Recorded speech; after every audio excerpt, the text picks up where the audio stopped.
Members understand the rules for the, so I will not repeat them. Today, we'll be examining one potential next step in addressing many of our financial services and fintech issues, which is a central bank digital currency. CBDCs are being researched, piloted, and implemented by central banks around the globe. In October of 2020, the Bahamas launched the Sand Dollar, the first CBDC to receive an official launch. China has entered the pilot phase of a central bank digital currency. And here in the US, the Federal Reserve has partnered with MIT to research the technological architecture of a digitalized US dollar.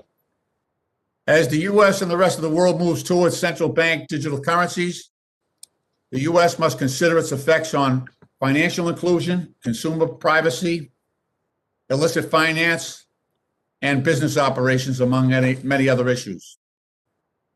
The question is, will a digitalized dollar enable those outside of the traditional finance system to gain more access? Or will existing barriers remain prohibitive? And where will consumers deposit their digitalized dollars? Can a CBDC operate with the same level of privacy as cash? Or will requirements of the technology mean transactions can't be private? And what are the implications for our illicit finance teams? Another question is, do businesses have the technology to implement a CBDC today? Or will there need to be a significant lead in time to reach actual operation?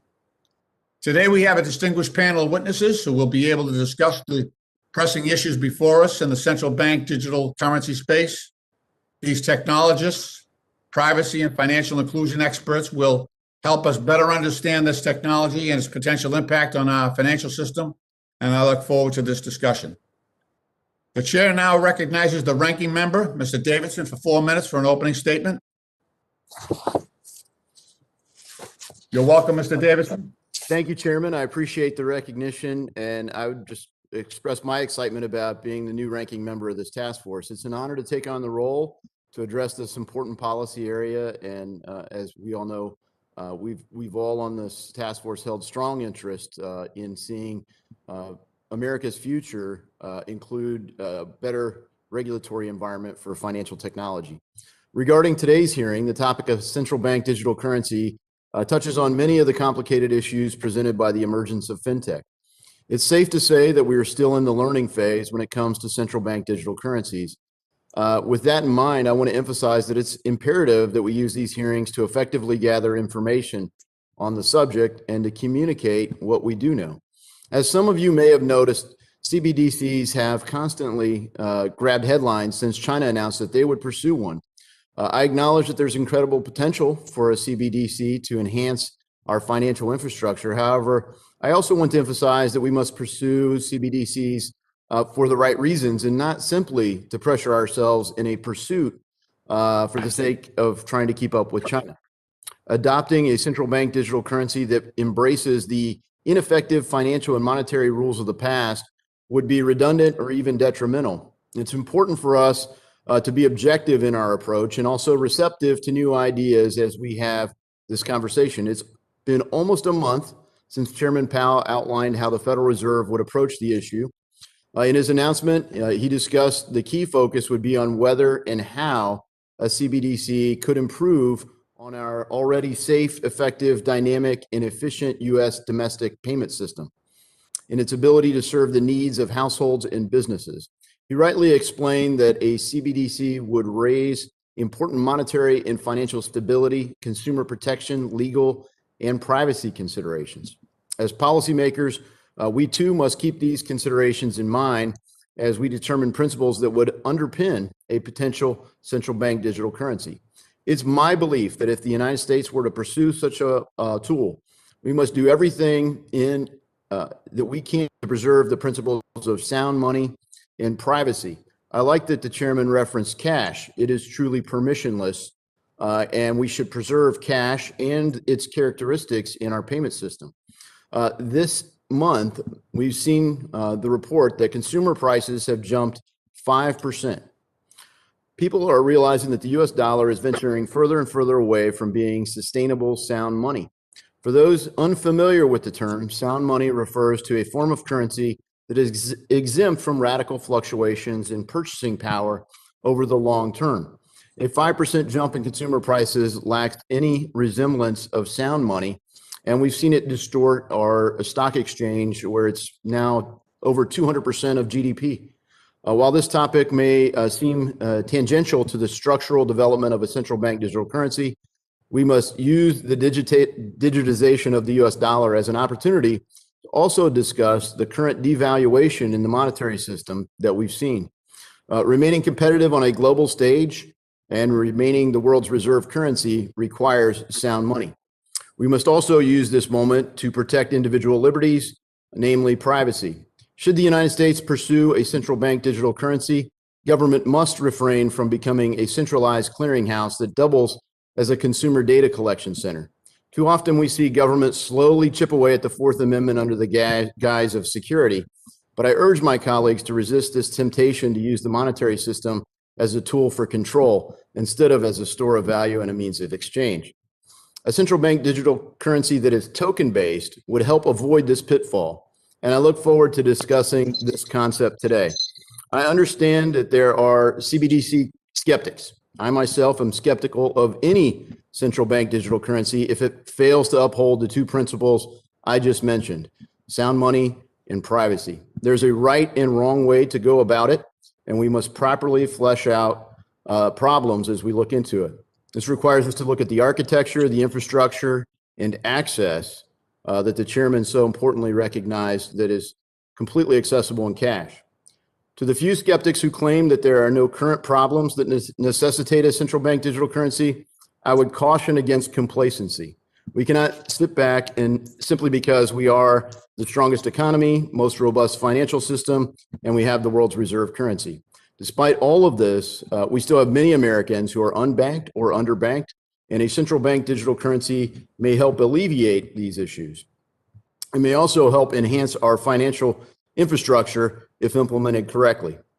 Would it solve every issue? Almost certainly not, but it may offer an improvement over our current system.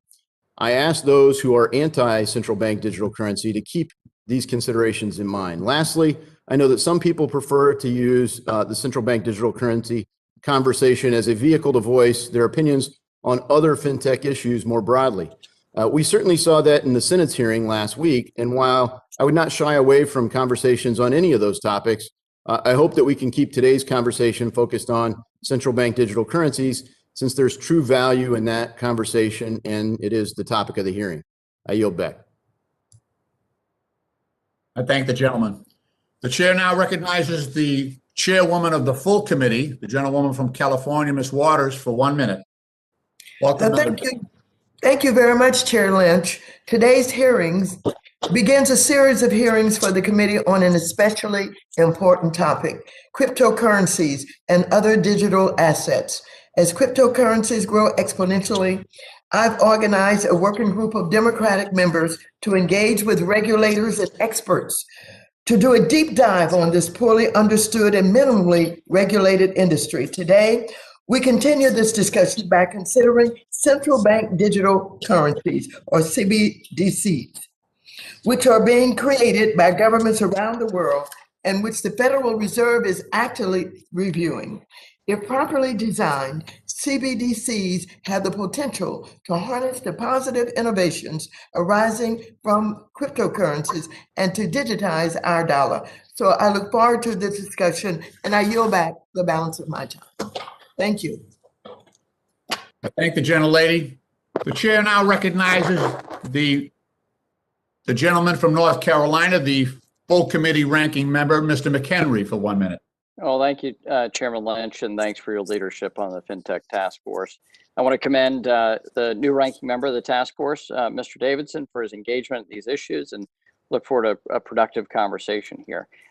Look, as the United States considers a central bank digital currency, I think it's important that lawmakers be informed. I think that is a very important thing for us to be apprised of both the advantages and the risks of a U.S. central bank digital currency. On the advantages side, It makes for a more efficient, effective payment system. It could drive financial inclusion. On the risk side, it could limit growth. It could destabilize our financial markets in ways that we may not have fully considered. But I think it's important that we're versed deeply on both the advantages, but also the risks and the challenges. And I concur with the chairman of the Federal Reserve, Mr. Powell, when he says it's more important for the U.S. government. It's more important for the U.S. government to get this right than to be first. It is more important for us to get this right than to be first. And I think we all should agree that that is the appropriate thing. I look forward to the hearing. Thanks so much, Chairman Lynch. Thank you, Mr. McHenry. Today, we welcome the testimony of our distinguished witnesses. First, we have Ms. Kamel Cadet, the founder and CEO of MTech. MTech provides software solutions for central banks around the world. Ms. Cadet is an expert in how technology can be used to increase financial inclusion. Next, we have Mr. Jonathan Damapalan, the founder and CEO of eCurrency. eCurrency is a technology company dedicated to making central bank digital currencies a reality and is the partner of Jamaica's central bank in bringing their CBDC to launch. Next, we have Mr. Rohan Gray, law at Willamette University, a privacy and finance expert. Mr. Gray is also the vice chair for privacy at the Digital Currency Global Initiative at Stanford University. We have Dr. Neha Narula, the director of Digital Currency Initiative at the MIT Media Lab. Dr. Narula has done significant research on digital currency and leads MIT's partnership with the Federal Reserve Bank of Boston researching central bank digital currencies. And lastly, we have Dr. Jenny Gesley, a foreign law specialist with the Library of Congress. Dr. Gesley is an expert in financial supervision and also done work for the World Bank and the Institute for Monetary and Financial Stability.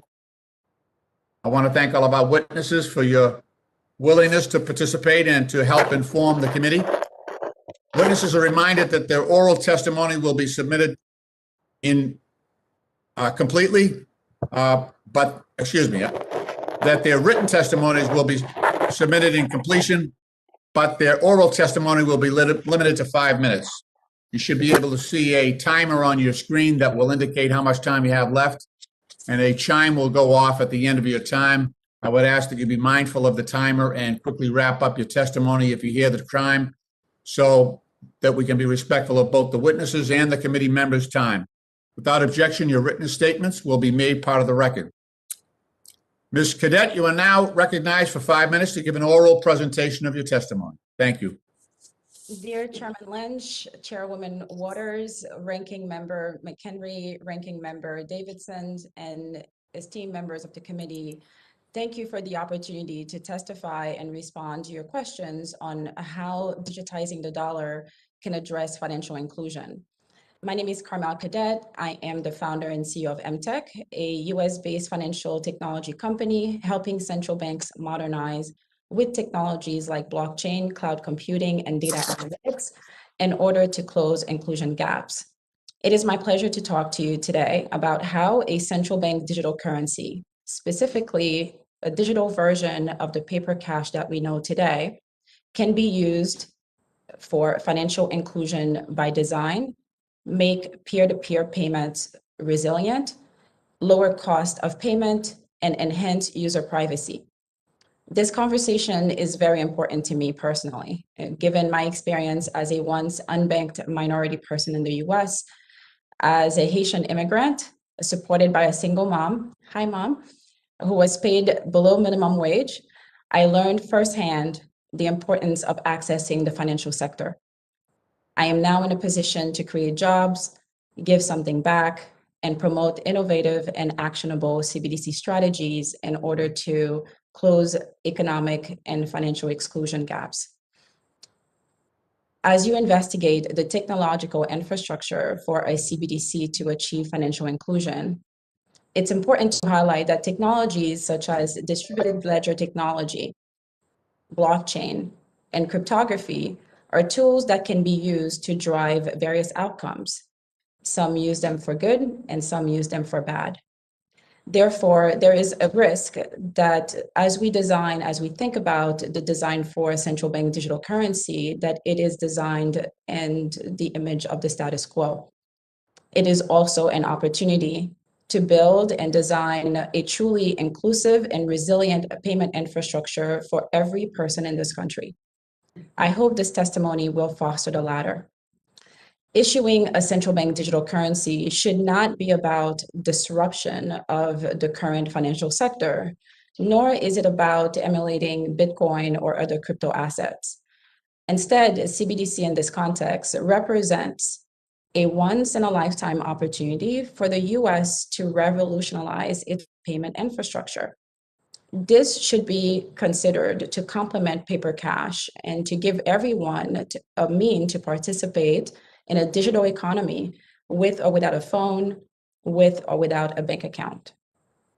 Moreover, it is important to realize that a retail digital cash solution, in order for it to be trusted by citizens, it can't be used to collect data at will.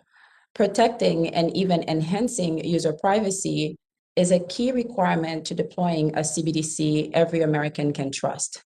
Blockchain cryptography and robust regulations are indeed important to achieving the balance between privacy and fighting money laundering.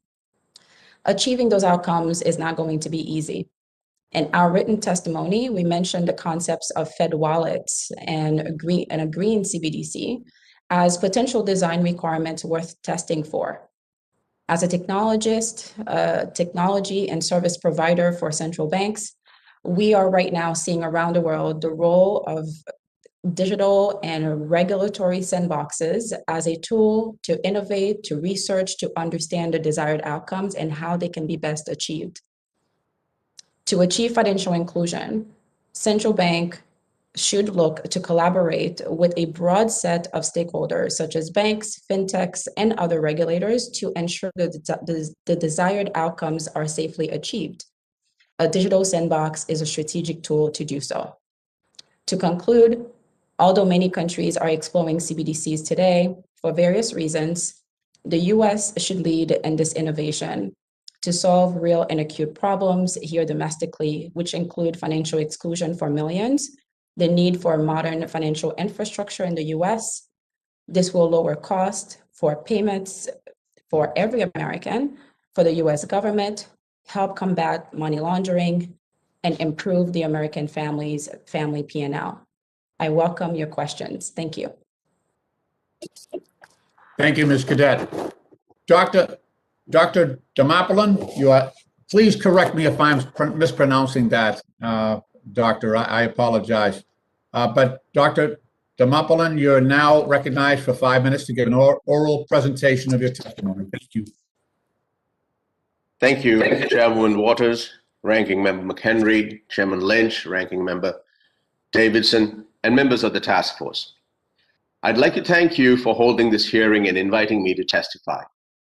It is critically important for Congress to investigate the foundational aspects of central bank digital currency, CBDC, and to understand how CBDC should be designed in order to maximize its benefits. I'm honored to have this opportunity to discuss this important topic, and I'm here to urge Congress to give the US Treasury and the Federal Reserve the rules and the legal authority they need to create a digital US dollar. The good news is that the rules for how a digital currency should work are largely an extension of the rules for physical currency as they exist today. In other words, central bank issued cash is the model for central bank issued digital currency. My name is Jonathan Dharmapalan, and I'm the founder and CEO of eCurrency, a digital security technology company founded solely to create the technology to allow central banks to issue CBDC. We are not a cryptocurrency company. We do not issue any coin, stablecoin, or currency of our own. We believe that only the United States government can issue a digital US dollar, and that the Treasury alone should create it and the Fed Reserve should have the authority to put it into circulation. Issuing a CBDC will require many policy and technological considerations. For example, it has to be financially inclusive. To ensure financial inclusion, a CBDC must be easily accessible and fully interoperable. Any CBDC must be able to operate within the existing payment rails of our financial system, including banks and payment cards, while extending to new apps, smartphones, QR codes, smart cards, and other innovative ways to store and transact digitally. Privacy is also an important consideration for a CBDC. Digitalization of currency has many benefits and can be an immensely powerful utility. However, if it's not implemented properly, it has the potential to invade individual and societal privacy. Any CBDC implementation must protect individual privacy in accordance with the law. It is possible, using a model based on the functionality of cash, to ensure privacy is protected. The Fed would not need to collect user information. Private sector participants, including banks and digital wallet providers, can manage KYC just as they do today. In order to have a well-developed, well-functioning CBDC that addresses these policy goals, we must first start with the law. A strong legal framework for the creation and the issuance of US dollar currency is already clearly codified.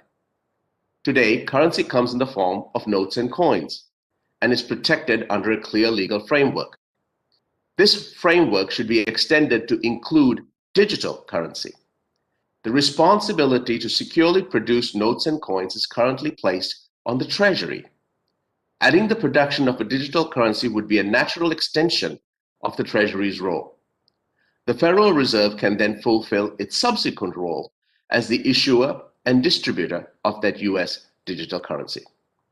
We believe that the technological solution to create CBDC should follow the laws laid out by Congress, and not the reverse, where laws are formulated to suit technology.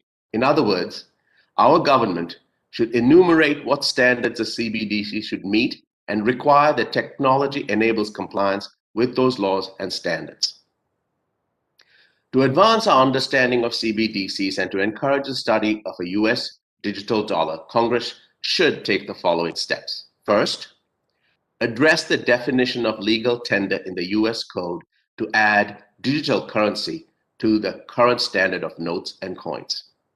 Second, clarify the role of the Treasury and the Fed Reserve in the creation and issuance of a digital currency. And finally, encourage the Treasury and Fed Reserve to initiate a digital dollar pilot program. Enabling a central bank digital currency in the United States is a once-in-a-generation opportunity for this Congress. The time is now for Congress to amend existing currency laws and set the rules of the road for a safe, secure, and inclusive digital currency. Fortunately for us, the model for a safe and secure currency that meets all of these requirements is already in place. It is the model we use for cash. We do not have to invent a new model.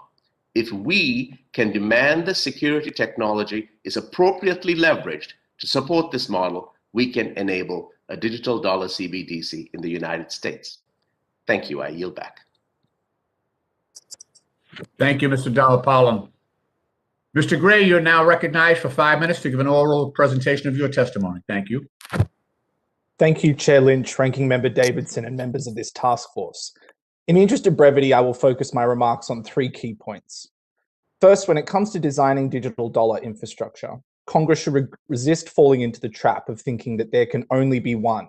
Instead, the United States should pursue and coordinate multiple concurrent avenues of experimentation and innovation through different agencies and institutional arrangements. Contrary to popular misconception, the Federal Reserve is not and has never been the only entity responsible for issuing currency or providing public payment services. Throughout American history, the Mint, the Bureau of Engraving and Printing, the Bureau of the Fiscal Service, and the US Postal Service have all designed, issued, and operated various forms of public monetary technologies. It is thus a mistake to equate and reduce the wide spectrum of digital fiat currency architectures and arrangements to the more limited category of central bank digital currency, which refers only to those models in which central banks are the exclusive issuers and administrators. The universe of possibilities that we should be exploring at this stage extends beyond what the lens of CBDCs allows us to consider. To be clear, I believe the Federal Reserve should and will play a central role in any future digital dollar regime. At the same time, however, I also believe postal banking infrastructure should be a top priority and non-negotiable component of any legislation to establish a digital dollar. Equally importantly, and to my second point, Congress should direct the Treasury to establish its own system of token-based e-cash cards and virtual wallets as a complement to the account-based banking services provided by the Fed and the Postal Service. Contrary to certain narratives, account and token-based monies are not competing substitutes, but complements. They provide different functions and safeguards and should be developed in a parallel, coordinated manner. As the federal agency currently responsible for coins, paper notes, and prepaid debit card services, the Treasury is the most appropriate actor to lead the development of a token-based e-cash system.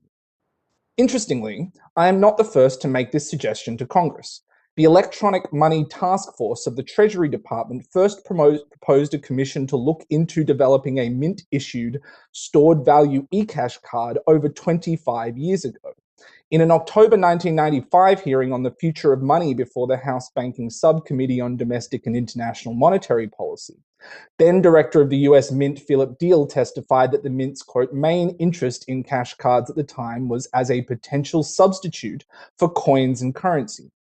Rather than promoting financial inclusion within the banking system, eCash would preserve and maintain the same transactional freedoms and capabilities in the digital economy as physical cash has historically provided in the traditional economy.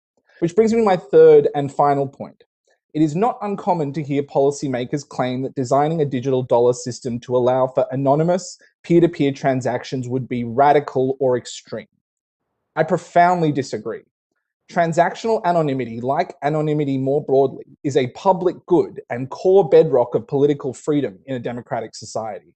It is difficult to imagine what America would be today if the Federalist Papers had not been published under a pseudonym, or if the US Supreme Court in 1958 had ruled in NAACP versus Alabama that the NAACP turn over its records of membership dues to the governor of Alabama as part of his harassment campaign against their desegregation efforts.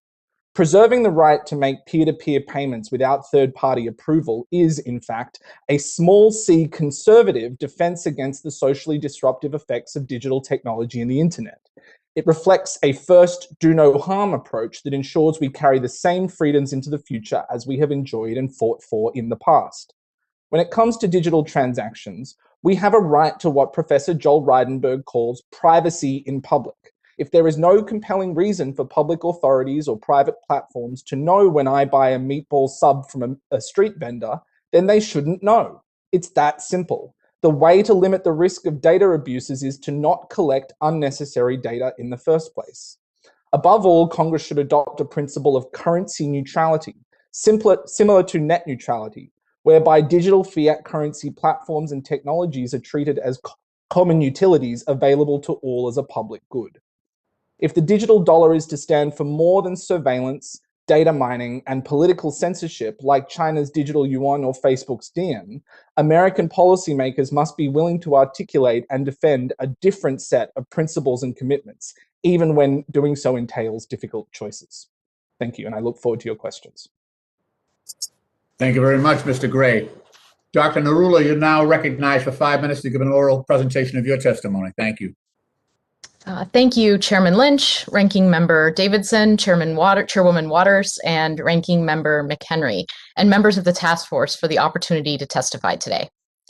I am the director of the Digital Currency Initiative at MIT. We focus on cryptocurrency, including Bitcoin open source software development and digital currency design. I'd like to note that my views are my own and not the views of MIT or the Federal Reserve Bank of Boston, with whom we're engaged in a multi-year research collaboration called Project Hamilton. We will be releasing a paper and open source software later this summer. Today, I'm going to define a CBDC and its benefits, pose questions that should be answered before launching a US CBDC, a digital dollar, and suggest ways to answer those questions. A general purpose or retail CBDC is defined as a digital liability of a nation's central bank that is broadly accessible to the general public. That it is a central liability distinguishes it from commercial bank money, credit cards, and cryptocurrency. That its digital nature sets it apart from cash, and it is different from central bank reserves in that users can hold it directly. The promise of a CBDC goes beyond efficiency and financial inclusion. We have seen tremendous innovation in cryptocurrencies, and it is time to bring some of that innovation into our nation's currency. Digital currency offers an opportunity for a ground-up redesign of our payment systems. Together, a well-built digital dollar and other financial technologies could empower users and create a platform for innovation in payments, much as the internet created a platform for innovation by facilitating the transfer of information.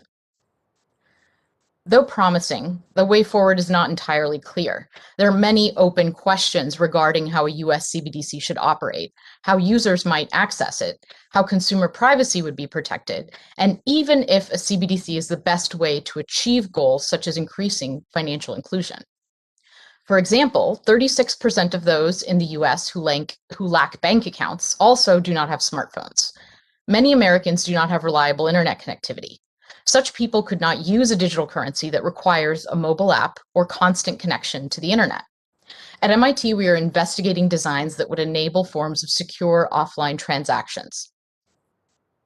Financial transactions reveal sensitive data about our lives, and protecting privacy is essential for human dignity in a democratic society. Consumer privacy is a requirement for a US CBDC, as well as a potential competitive advantage. Yet much work remains to determine how to do this efficiently and effectively. More research is needed to determine how a CBDC might address these challenges. It would be a mistake to move to using a CBDC without understanding the implications for financial inclusion and privacy.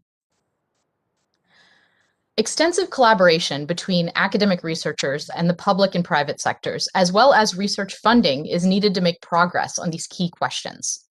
The first step is to obtain agreement on goals. In parallel, the Treasury Department and the Federal Reserve should be investing more in research and development, not to build the digital dollar, but to understand its possibilities and implications, as well as spur technology development. To build consensus across varied stakeholders and create a neutral environment where the best ideas can flourish, we should rely on the principles of open source software development that have been so successful in the cryptocurrency space. The government's typical way of building systems, outsourcing to a third-party vendor, will not, in my opinion, work here. What is possible in terms of policy is inextricably linked to the technical implementation, and the US cannot outsource monetary policy to a vendor. As a first step, I recommend expanding the type of work that MIT is currently doing with the Boston Fed and other new collaborations between academia and the public sector. In conclusion, we have a once-in-a-century opportunity to redesign the foundations of the US financial system.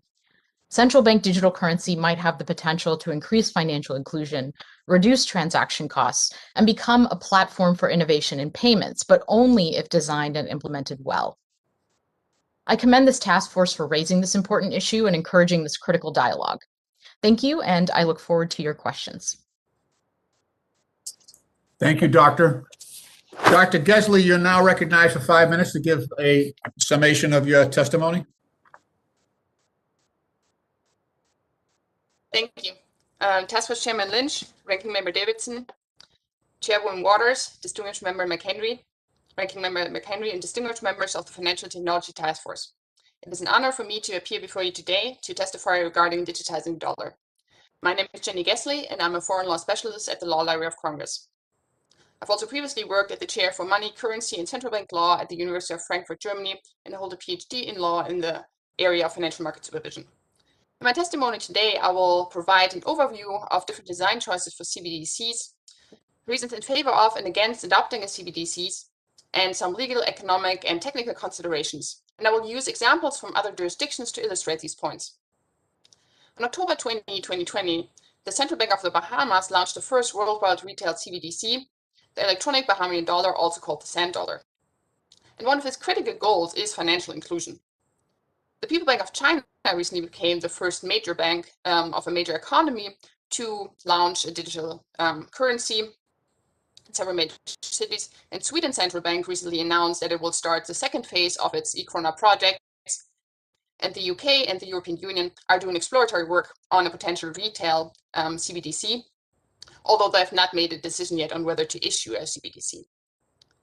So one of the main functions of central bank is to ensure monetary and financial stability in their respective jurisdictions and to ensure broad access to safe and efficient payments. So one of the core instruments by which central banks perform this function is by providing central bank money. So traditionally, central banks have limited digital account-based money to banks and other financial institutions, whereas physical central bank money, so meaning cash, is widely accessible. However, in some jurisdictions, the use of cash is declining, with the possibility of its complete disappearance, indicating that the public would no longer have broad access to central bank money. So this is one of the points where central bank digital currencies come into play. But the reasons for adopting a CBDC and the different design choices depend on many different factors, and they're different for each individual jurisdiction. So among other decisions, central banks need to consider the question of access. So should it be a retail CBDC or wholesale CBDC? The degree of anonymity, operation availability, interest-bearing characteristics, then limits or caps on individual holdings, and the technical solution. And like I said, the reasons for adopting a CBDC also vary. Among the reasons are the declining cash use in some jurisdictions, for example, in Sweden. Then also improve financial inclusion for unbanked and underbanked communities, which is particularly true for emerging market and developing economies, such as the Bahamas and other Caribbean jurisdictions. And there's also general interest in technological innovations for the financial sector and making the payments efficient. On the other hand, there's also the fear that central bank money in transactions will be displaced by private digital tokens, such as cryptocurrencies in general, or stablecoins issued by corporations such as Facebook Diem. This is also one of the reasons that Sweden central bank cited. And there's also the risk of the so-called digital dollarization with regard to cross-border CBDCs, meaning the use of a foreign CBDC instead of the domestic currency, which has an impact on the domestic bank's ability to conduct monetary policy and ensure monetary stability. So if a central bank decides to move forward with a CBDC, they must make several considerations. In particular, they must consider whether the domestic central bank has the legal authority to issue digital currency and to make a legal tender if so desired. And compliance with anti-money laundering.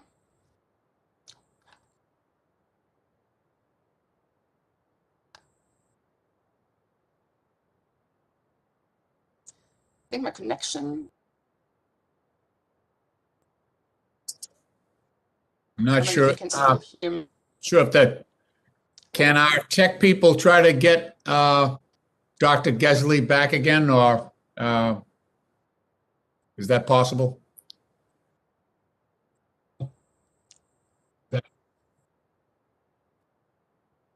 All right. Gesley, we see you again. Would you like to conclude the last portion of your testimony?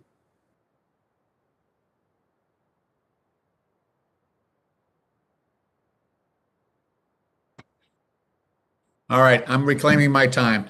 First of all, I want to thank all of the witnesses, all of the panelists for your contributions. I had a chance last night to read through almost all of the testimony, and there's certainly a richness of perspective here that I did not anticipate, but which is really delightful.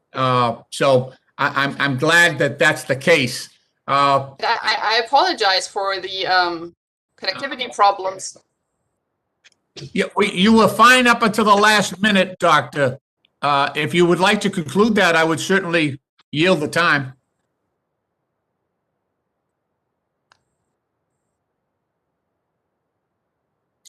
Okay, I don't think that's going to happen.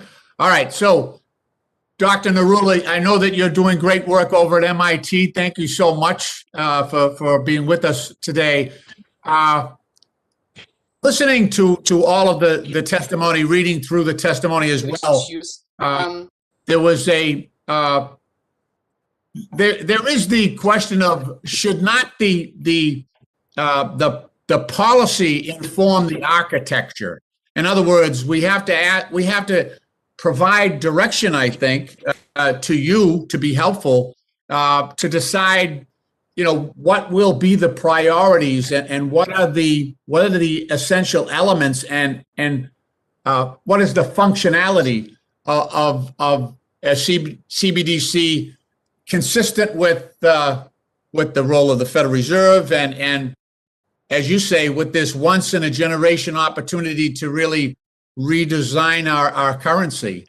I wonder if you could just take some time and talk about the hurdles, the difficulties that you have encountered in trying to accommodate the different priorities from anonymity to privacy to the way this CBDC might unfold and who would be responsible for administering this. Mr. Gray suggests there should be, the Fed should be one of several, if not many. But that would obviously change drastically the role of the Fed in our monetary policy and some of the tools that the Fed currently uses to fight inflation and in control of the money supply. So I wonder if you could just talk about some of the challenges that you're facing in designing this. Thank you for that excellent question, Chairman Lynch. It is indeed the fact that we have not yet, as a country, had a very deep discussion on exactly how we might want something like a CBDC to be administered, if at all. And I'm really happy that we are beginning to have that conversation today. This is just the beginning. I'm not an economist, so I will stay in my lane and not give too many comments about monetary policy. What I will say is that it is absolutely the case that we need to have a lot of research done in terms of policy and how we might want that policy to unfold, whether that's who would administer such a thing, how it's enforced, who would gate access, what exactly we want it to look like. That does not mean that we wait on the technology until we've had all of those discussions. What we found, and I think one of the most important things we found, is that in doing the technology research, we are surfacing critical, nuanced questions that policymakers might not have even known to ask to begin with. And we're very happy to be doing that work. Well, that's great. Dr. Dharmapalan, you've also touched on this idea of policy should inform the architecture. Can you talk about that a little bit more and how we might balance, some of the competing interests? I know that the idea of inclusion is universal. I think that that is a main, a central tenet of this effort, but that has not necessarily been the case in some of the fintech world where we've gone to a mobile platforms or a digital iteration of cash, and we've actually seen some pushback from certain communities that feel that the move away from physical cash has disenfranchised some elements of society. So could you take a swipe at that, please? I'm happy to, and thank you, Chairman Lynch. So one could argue that cash currency is the most inclusive financial instrument we have today. Anyone can access it, and its power is exactly the same in your hands, my hands, and in my children's hands. A $5 bill does exactly the same thing. So when we look at a digital currency, the model is cash. We have to be able to give the digital currency at least the power physical cash has, if not more, which is why we emphasize the fact that policy then drives the technology. So start with the fact that a physical currency instrument exists because of the law. Congress, many, many years ago, defined the law to enable legal tender in the form of US dollar notes and coins. They then gave the responsibility to create it without involvement with anyone else to the Treasury. The Treasury creates an incredibly secure instrument that they then put into circulation using existing infrastructure, starting with the Fed. The Fed then sends it to commercial banks. Commercial banks get it into their ATMs and through merchants and what have you, gets it in the hands of the public. And we have this incredibly financially inclusive instrument in cash. So we think that a digital currency should also start with those same principles in mind. Start with Congress, make the rules, give the responsibility to the Treasury to create a what we think of as a digital bearer instrument, just like cash, move it to the Fed, allow the Fed to distribute it using existing infrastructure without banks and others having to completely overhaul their current systems, and ultimately get it to the public so that they can use it online or offline with connections, without connections, just as they would a physical bearer instrument.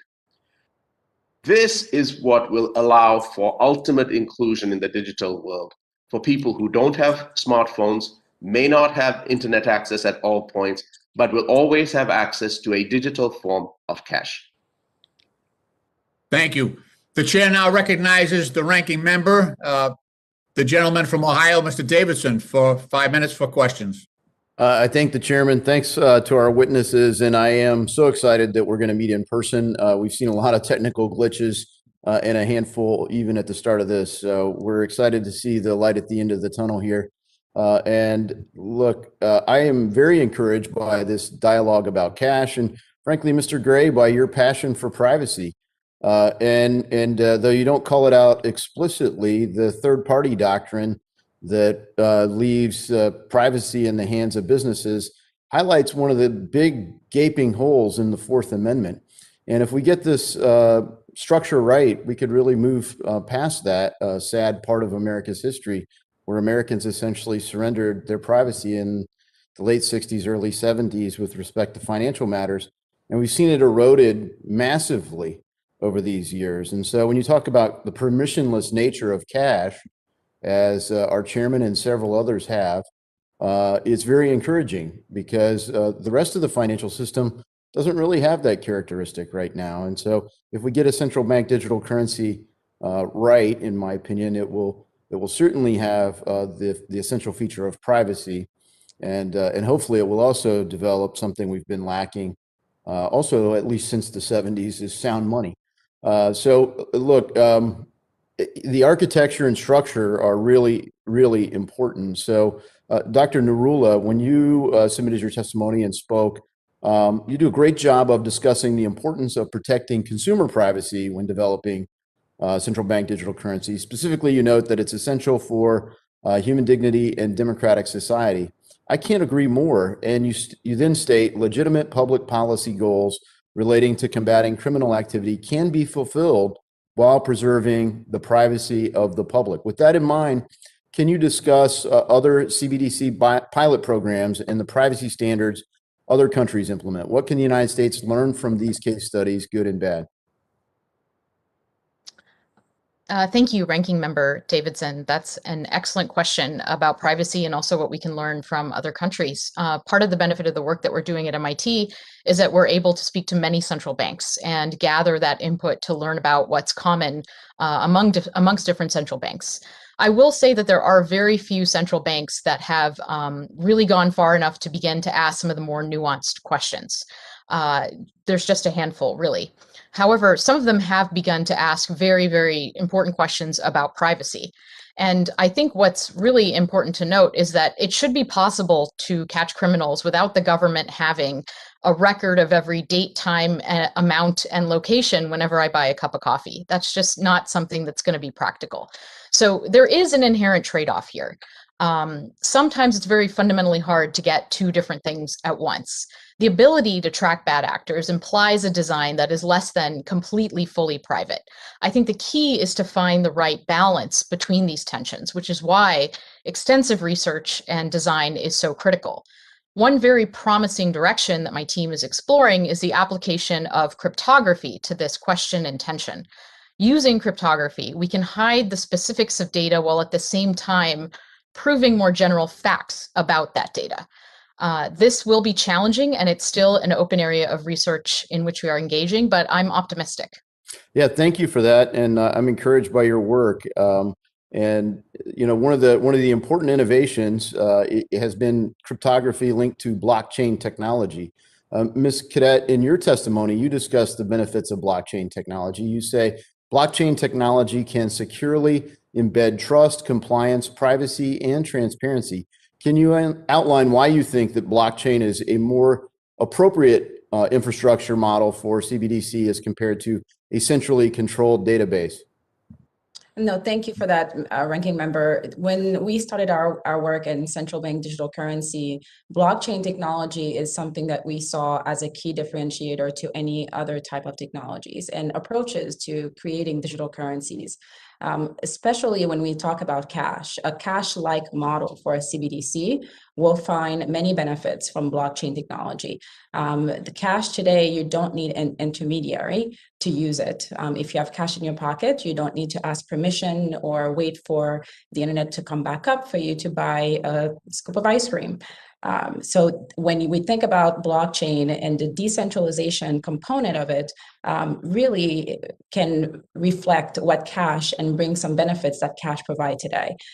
Cryptography, as the doctor mentioned, is a big component combined with blockchain, can not only provide the privacy, enhance the privacy that compared to what we have today, but also the embedded trust and the governance that can be enabled can run. So if we think about the Fed not particularly wanting to manage digital cash directly, blockchain technology enables self-governance, embedded governance with smart contracts and other capabilities that make it much more cost-effective and scalable as well.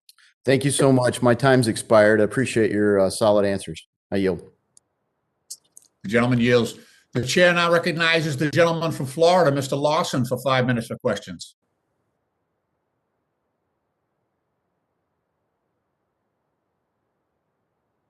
Chairman, can you hear me? Can, yes, Mr. Lawson, please proceed. Thank you. Okay, thank you very much, Mr. Chairman and Ranking Member, for having this meeting. I'd like to welcome the guests here today. This is quite interesting. According to the FCC 8th Broadband Progress Report, 19 million Americans, 6% of the U.S. population, lack access to broadband. The report goes on to detail that even in areas where broadband is available, 100 million Americans opt to not use it. This disparity is concerning me, and the CBDC is packaged as being a more accessible option to Americans than the traditional banking. So my question would be to the panel: how do we assure Americans, especially people who are not real versed on this issue, how do we ensure the American people, especially in rural areas, that they're not going to be left behind? How do we get this information to them, and how do we deal with elderly citizens who have basically been the backbone of American economy in the middle class to the point where they are right now? And this is to the whole panel. With this change, how is it going to work? You know, when we talk about ATM and everything else, and not the use of cash, we really need some guidance. What can we tell our constituents? If that's okay, gentlemen, I'll jump in here because this is something that we think about a lot. Inclusion for unbanked, inclusion for low infrastructure environments. I travel around the world. I'm originally from Haiti. And among the problems that we see when it comes to inclusion is the access and the understanding of a new financial asset. Financial literacy and education is a key component of the delivery and the introduction of a CBDC into the American economy. But while doing that, I think there is great value and great benefit into looking at the post office and local stakeholders and local physical institutions that, by the way, have experience in delivering and facilitating financial services in those communities. Community development financial institutions can also play a role in being interface providers and onboarding and offboarding stakeholders as part of this new digital network. I tell people that my mom is very attached to her $100 bill that she keeps in her purse. She's not going to give that away anytime soon. She will still want paper cash in her wallet. And for her to have access to paper cash and digital cash is something that I look at as a model for a lot of Americans and older Americans that want access, but giving them options and giving them a better way and more efficient way to receive the benefits, for example, we think can be great ways of integration for them. May I jump in? Go ahead, yes, please. Thank you. I think when it comes to actually successful implementation as well as design of a digital fiat currency, it's critical to take the average person's trust and access to that as a core design constraint. One of the reasons why we're proposing that the Treasury issue its own trusted hardware-based token system that can be used offline alongside account or ledger-based systems is precisely to ensure that people can use it outside of the ways in which people use banks today. When we designed the Automatic Boost to Communities Act with Congresswoman Tlaib and Jayapal, we created an emergency responder corps that would actually deliver prepaid pandemic relief cards and perform a wellness check in the process to people's doors. And it's that kind of critical human infrastructure, like the Postal Service, that's going to be really important, not only to ensure that people can use a digital currency, but that they are educated and that they are involved in the deliberation process for its design. I'll add a couple of thoughts, Congressman, to what Mr. Gray just said. If designed properly, you don't need broadband to access and use a CBDC. It should be able to exist in your wallet on a smart card, just like a card exists today, except now it's the United States dollar existing in your wallet in digital form. Okay. Thank you, Mr. Chair. We have a long ways to go, and with that, I yield back. That was great, Al. Great question and excellent answers as well. The chair now recognizes the gentleman from Missouri, Mr. Lukemeyer, for 5 minutes for questions. Thank you, Mr. Chair, and thank you for the hearing today. This is really interesting stuff here. You know, in listening to the witnesses today, there's a number of things that I think concerns that they brought up. You know, almost all of them talked about the privacy of the consumer information with regards to those people who own the digital currency. How we can make it difficult to launder money or use it for illicit financing. We've got to be able to protect against those things. We need to protect the value of the transaction at the moment that it's done from the wild swings of valuation, for instance, when we have like the Bitcoin. And then I think, you know, another one that we have really haven't gotten to very much here is protect the reserve currency status of the United States dollar. Ms. Gesley, I'd like to start with you with regards to, you know, China is in the middle of getting ready to issue their own currency here, their own digital currency. They are a major player in the world. Their economy is second only to the United States. Do you see their ability to get out front on this as a threat to our reserve currency status, or do you think that this is not something that this is just going to be a supplement to the kind of monies that they use right now to transact business with? Thank you for this question. It's a little bit out of my expertise, but I'll try to talk about it. First of all, China said that they would first use it for as a domestic CBDC, but they did mention that it could also potentially be used for cross-border purposes. So there is definitely a risk of the digital dollarization in this case, but that would also mean that there needs to be a huge uptake of China's CBDC by other countries. So if other countries, instead of now the U.S. currency, the U.S. dollar is a reserve currency, if other countries would then decide to take the Chinese CBDC and replace the US dollar with that, I don't see that actually happening because the way reportedly the Chinese CBDC will be designed has also lots of privacy implications. So the Chinese central bank will have lots of insight into people's information. So I don't see this as a very good alternative, even though they said they will try to use this also for cross-border purposes. Thank you for that. Mr. Demopolin, do you see a problem with these digital currencies around the world as a threat to our reserve currency status, or do you think that this is, again, just a supplement way of transacting business to help people facilitate their daily transactions? I think, Congressman, it's a slippery slope. Initially, it will look very much like people transacting their daily business. But if you go into a Southeast Asian country, you'll notice that at the local 7-Eleven, there is direct access to Alipay. If Alipay is now empowered as a Chinese yuan, and the public is buying materials from the local 7-Eleven using the Chinese yuan, it doesn't prevent then the 7-Eleven to buy their supplies using the Chinese yuan directly from their Chinese suppliers.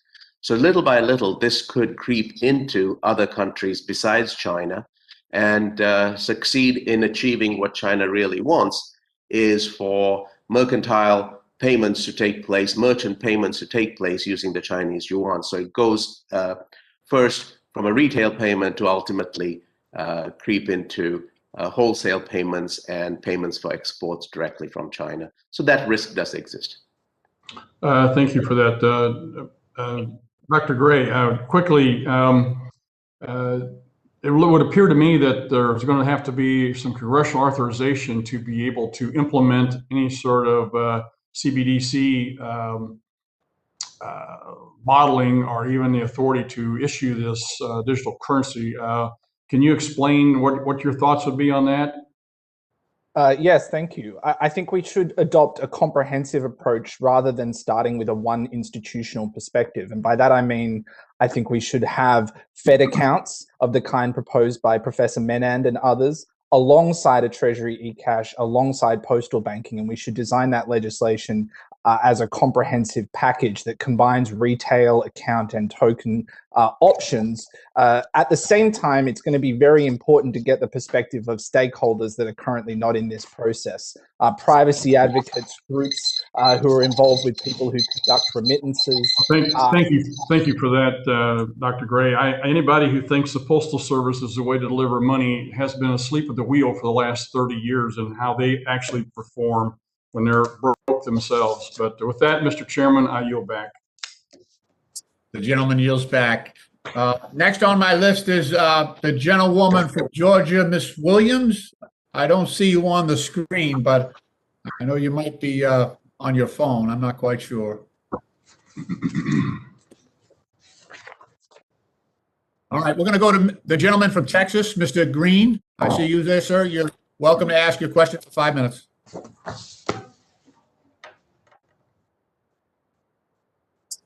Mr. Green, are you muted? We're going to go to Mr. Sherman, the next Democrat on the list. Mr. Sherman, the gentleman from California.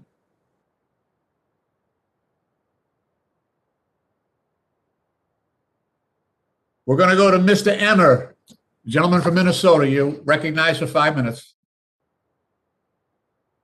Well, thank you, Chairman Lynch. And Ranking Member, really made Ranking Member Davidson.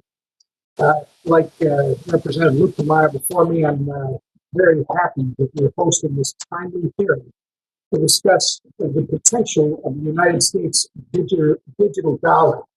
As we probably now are all beginning to realize, this discussion is incredibly important from a national security standpoint and from a global competitiveness standpoint.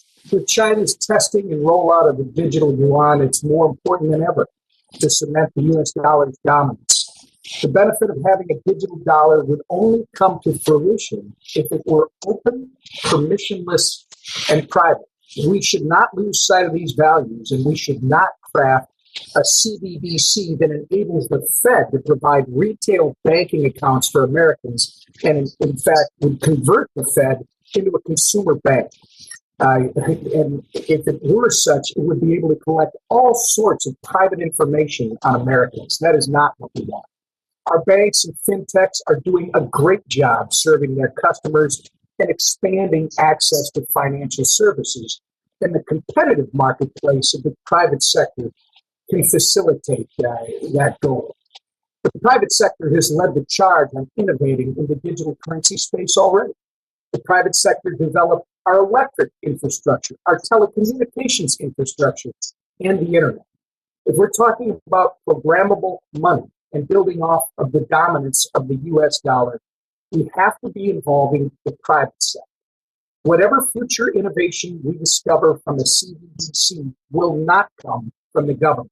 And I tend to agree with Representative Lukemeyer, certainly not from the post office, but rather from people and individuals building off, just like there were underlying protocols for the internet. So the bottom line is that U.S. lawmakers need to stop being so skeptical of crypto and recognize that it's not going to go away. We need to support this technology. Anything to the contrary will push our innovators and our entrepreneurs overseas, where compliance is more streamlined. As China and other nations push ahead in this field, promoting transactions on blockchains through digital dollars or stablecoins, it's becoming clear that the United States needs to craft a token-based digital dollar that is open, permissionless, and private. With that, Ms. Gessley, I want to ask you, I guess I'd put it this way, like the colonial pipeline, the centralization of data and information is a target for bad actors. The Fed isn't immune to this when their Fed wire system went down earlier this year. In wake of all these ransomware attacks, I think it's important to ask if the cybersecurity standards of the Fed are able to stand being such a target. If the Fed's CBDC goes down, many people would have problems accessing cash or other financial instruments if they're all linked to the CBDC. Could you please speak to the threat of this single point of failure and why we should explore stable coins and other means of financial transactions to circumvent or prevent the threat of crippling the entire financial system? Certainly. So as you're saying, there's obviously always the risk of cybersecurity, hacker attacks. But I think normally, and that's also what we've seen with other countries, that the central bank normally uses intermediaries such as the commercial banks to issue their CBDC. And those banks normally have a very robust infrastructure in place.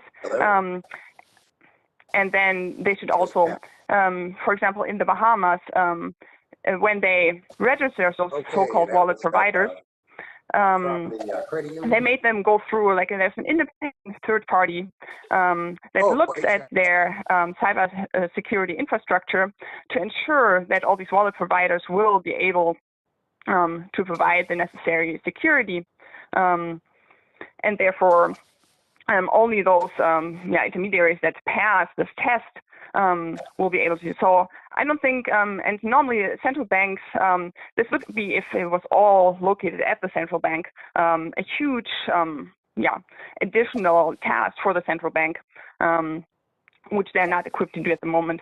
So having this with the intermediaries and then having independent third parties do the testing of the cybersecurity infrastructure is probably the way to go. I appreciate it. I see my time has expired. Thank you, Mr. Chairman. Gentleman yields. The chair now recognizes the gentleman from Wisconsin, Mr. Stile, for 5 minutes.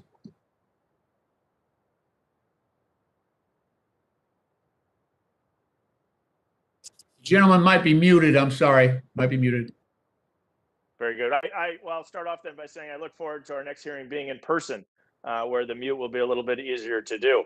But appreciate you holding today's hearing, Mr. Chairman. I appreciate Mr. Luchtemeyer's comments, in particular on the importance of the United States dollar being the world's reserve currency, and Mr. Davidson's comments, and Mr. Emmer's comments on the importance of maintaining privacy.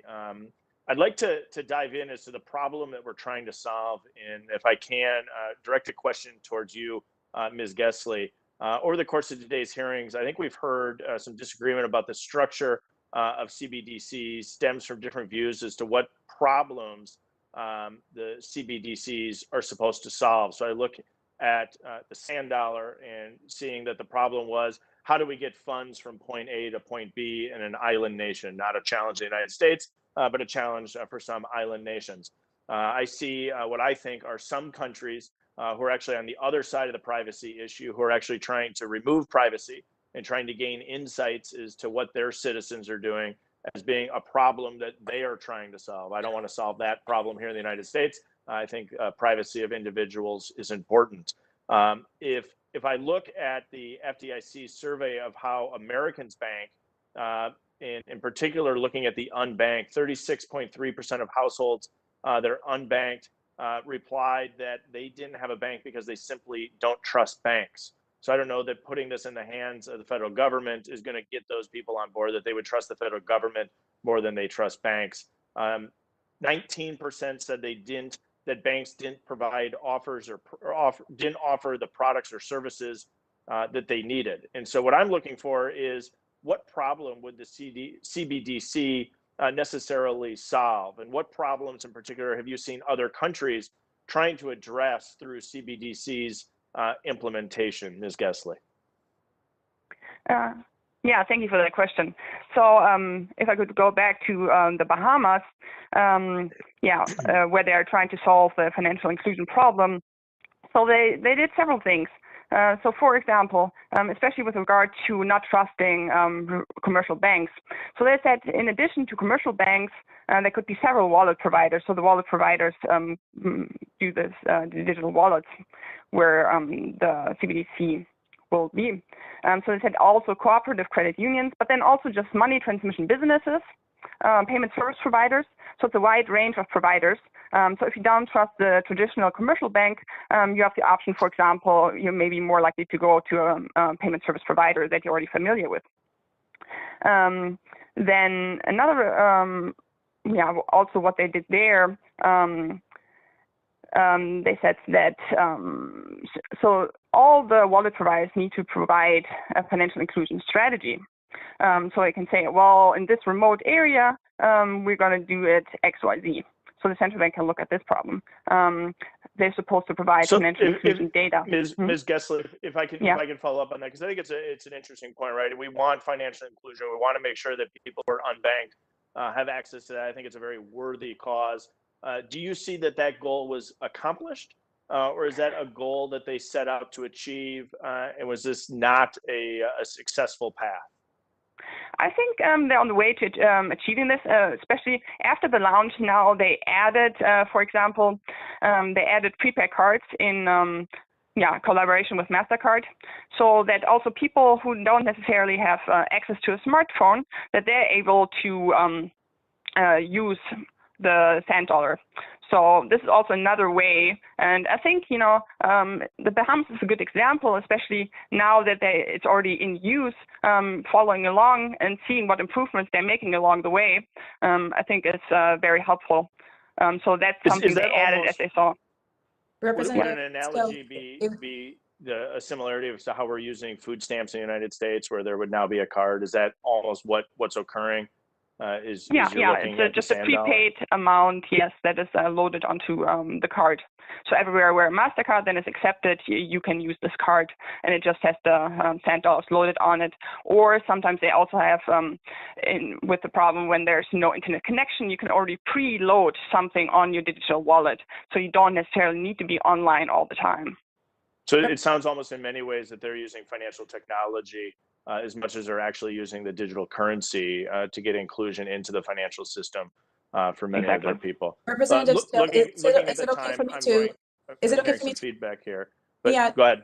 I wanted to jump in to give you some color around this. Very briefly, Mr. Deck, go ahead. Answer. Go ahead.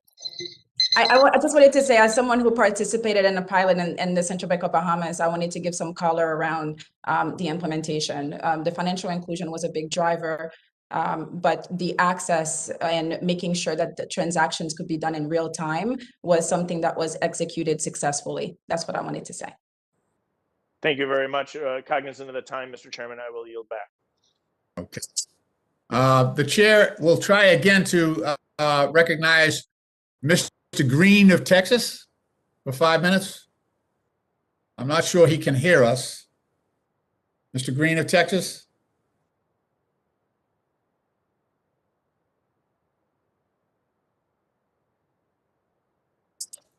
All right, then I'm going to go with Mr. Gonzalez of Texas for 5 minutes.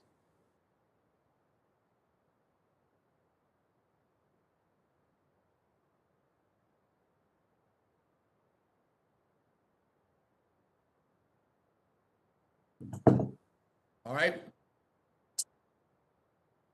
Chair will recognize the gentleman from Indiana, Mr. Gonzalez, for 5 minutes. You mean the one from Ohio? Okay, I'm sorry. All right. Chair is Indiana. I'm sorry. I spent some time in Indiana, but in any event, thank you, Chairman Lynch and Ranking Member Davidson for holding today's hearing. And thank you to our witnesses for participating. I want to sort of stay on some of the topics that my friend Mr. Stile was just referencing with respect to expanding access and whether that's the problem we're trying to solve. I think it is sort of what's the best way for us to expand inclusion in the banking system and the financial system writ large. And so, Dr. Narul, I want to start with you, if I could, specifically on the design component of this. So you focused on what you're calling digital cash in your testimony and at the MIT study, or it sounds that that's true. Can you compare and contrast that to the two-tier and Fed wallet system, and why you sort of trended in the direction of the digital cash model? Certainly. Thank you, Congressman. And I'm from the Midwest. Ohio's a great state. Very different. Wonderful state. Thank you very much. Yes, there's been a lot of conversation about the direct versus two-tier CBDC models. And what I would like to say is that it's not exactly either or. There are actually a lot of very fine-grained choices about exactly how a digital currency might be distributed and how users might be allowed to access it. A key question, as you point out, is who will have access. It should be, I think, a wider swath of players than just commercial banks. Additional players could provide digital wallets for users and more interesting applications, for example, fintechs. But people should also be able to hold it directly, much as they hold cash directly today. Not because a CBDC is supposed to replace cash, but simply because cash is a great example of how we can provide the most access to the most people. We want to encourage innovation wherever it may come from. And if a CBDC were only limited to a small set of financial institutions, then it might not be able to serve as that platform for innovation in the future, nor would it help people who weren't interested in using a commercial bank. Thank you. And then sort of building on that, comparing Ether and Bitcoin, which has sort of an open architecture and allows for a ton of innovation. And I think in many ways, part of the excitement around those technologies, at least for me, is in the DeFi movement and the ability to really create products that historically just haven't existed or we haven't been able to unlock. How do you see a digital dollar working either in competition with those products or alongside it? Like, do you see the architecture being similar such that we could innovate in similar ways via a digital dollar? Thank you for that question. I think it's really important. I want to be very clear. I think that cryptocurrency and any CBDC are not in competition. They will coexist, and each will probably help further the other. Quite frankly, we wouldn't be here today having this hearing if it weren't for cryptocurrencies like Bitcoin. There was a lot of innovation there.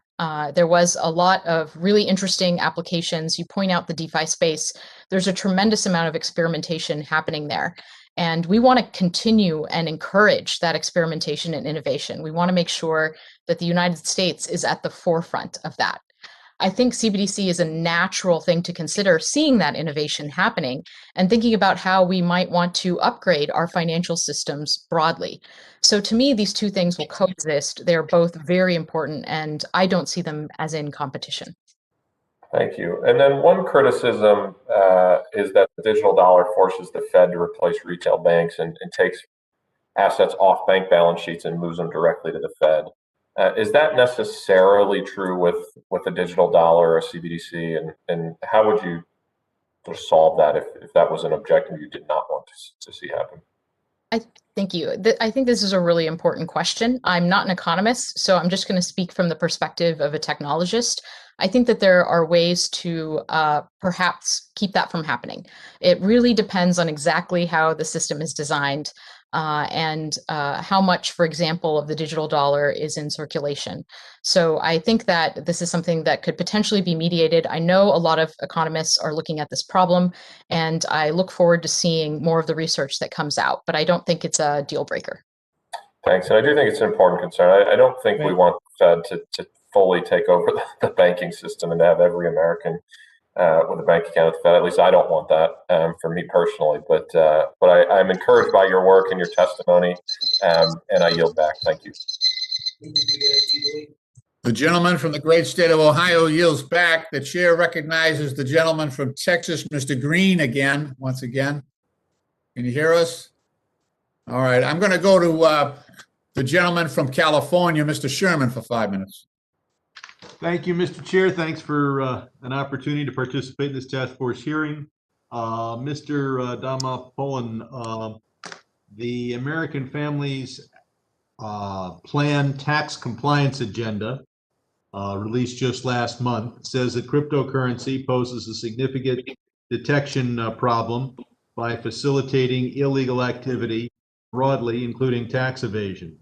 Commissioner Reddick from my town of Los Angeles has testified that the annual tax gap in terms of what the IRS fails to collect, chiefly from the top 1%, is now high as $1 trillion, which means that we're seeing several $1 trillion of income concealed, which means over the year we're seeing tens of trillions of dollars of assets concealed. How could the Fed make sure that a digital dollar is not a tool for tax evasion? And how will you apply the Know Your Customer and anti-money laundering rules? Thank you. Also from the great state of California. Thank you, Congressman.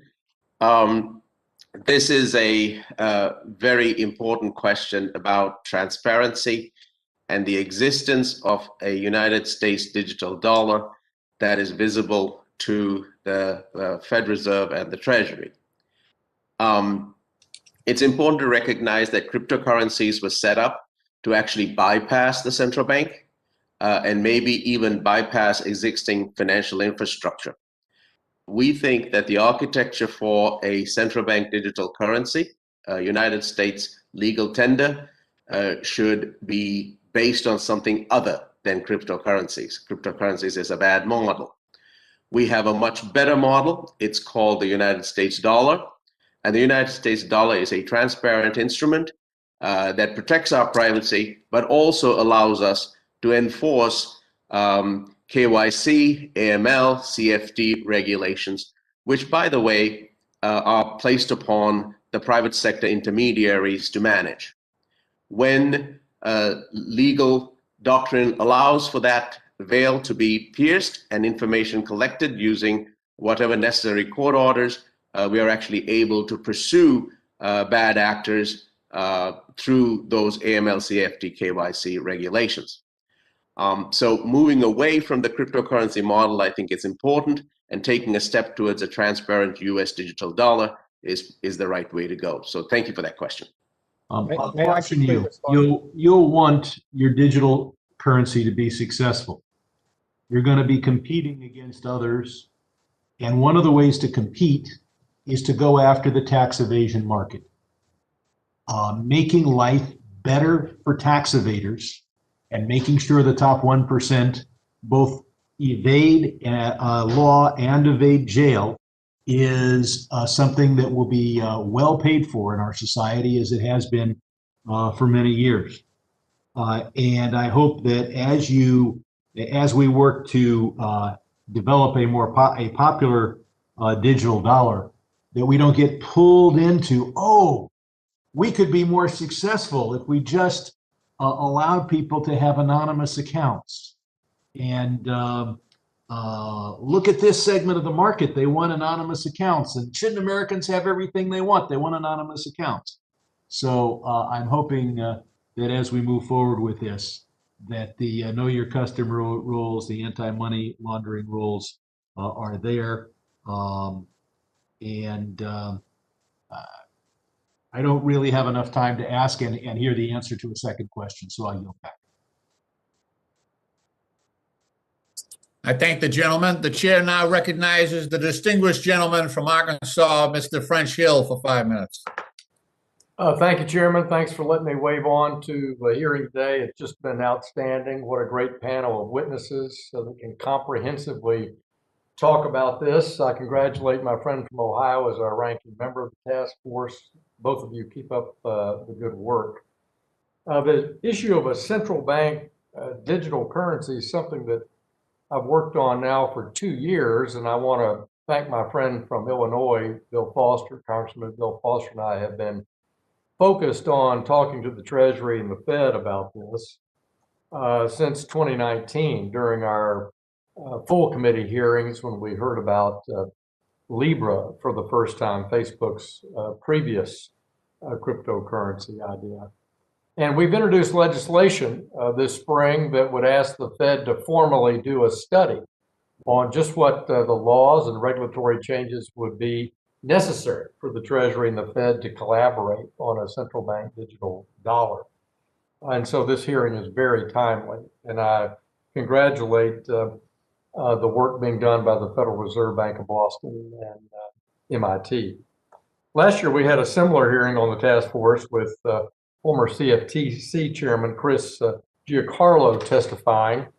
And there I agreed with his testimony that the Fed should not have direct accounts with individuals. I found that concerning. I understand the rationale for it.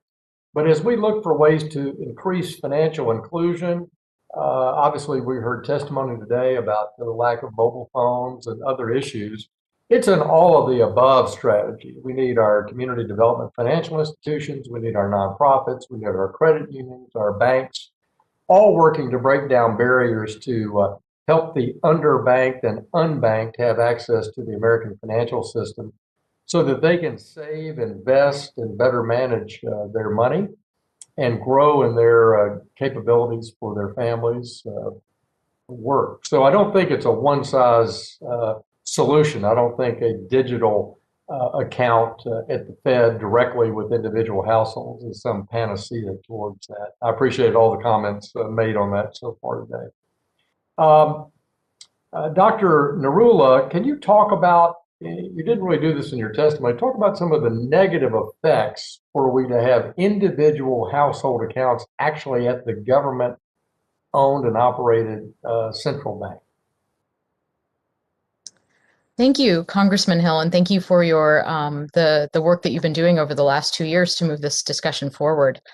I think that unfortunately we've suffered from this binary choice that does not really need to be a binary. It's not a question of only accounts at the Federal Reserve versus no accounts at no information at the Federal Reserve whatsoever.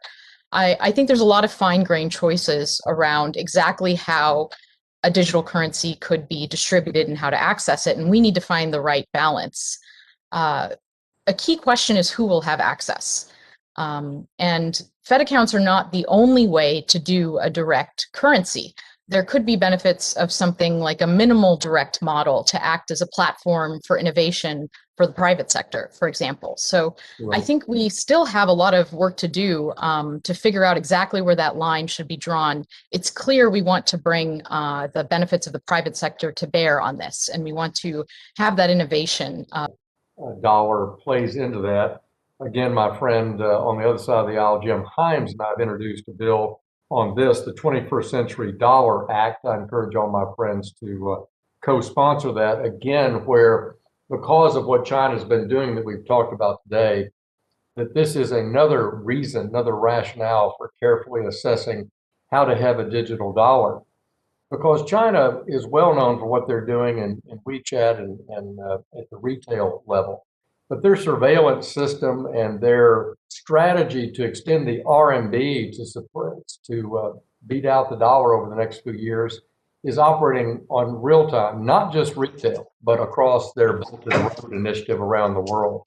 I really thank the panel. I appreciate you, Mr. Chairman, and I yield back. I thank the gentleman. The gentleman yields back. We're going to try one last time for the gentleman from Texas, Mr. Green. If you would like to ask questions, he's recognized for 5 minutes. He seems to be non-responsive. I'm not sure if that's a glitch or he's just new. First of all, I'd like to thank the members who have participated this morning. Thank you for your thoughtful questions. And but especially I'd like to thank our witnesses. This has been a great group and very, very, very helpful.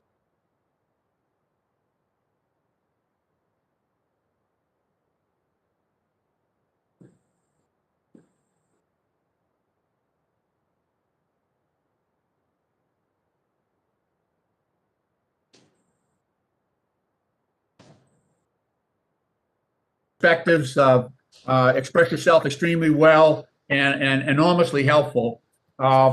Without objection, all members will have 5 legislative days within which to submit additional written questions for our witnesses through the chair, and those will be forwarded to the witnesses for their response. And I respectfully ask our witnesses, if you do receive a question, please try to respond as promptly as you are able.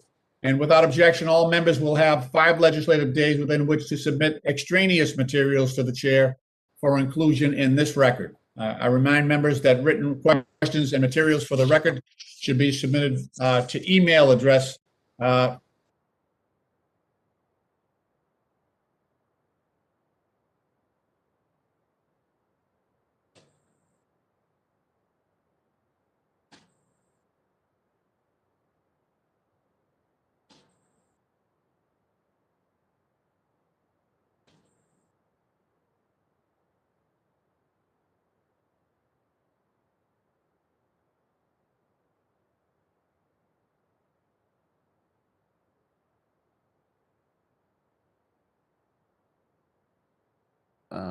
I apologize, but it looks like our chairman has dropped off, and if you're like me, we missed the closing portion of his comments. It does highlight the importance of being able to meet in person. It's been a rough year and a half for really planet Earth, but especially work like this in our committee. It highlights both the amazing part of technology and the limitations of it. So it'll be great to be in person. As science has wafted over into the House chambers, we're now able to gather safely, and it is a feat in its own right. Great testimony. It's an honor to be joined by colleagues who raised important concerns and highlighted important considerations in this. And for our witnesses, all of your expertise in this hearing, but in your written testimony. Thanks for the work, and thanks for the work that you guys are doing, day in and day out to bring attention and the right considerations to this. As for one objection, I will say the tax policy of the United States is outside the scope of the committee, but it highlights a shift to consumption taxes would be, another way to solve this, and it would be more private. So there are ways to solve all sorts of problems and keep privacy in concern. Thanks a lot. And without objection, I'll ask that we adjourn. Thank you. Thank you for the Thank opportunity. Thank you all. Thank you, Congressman.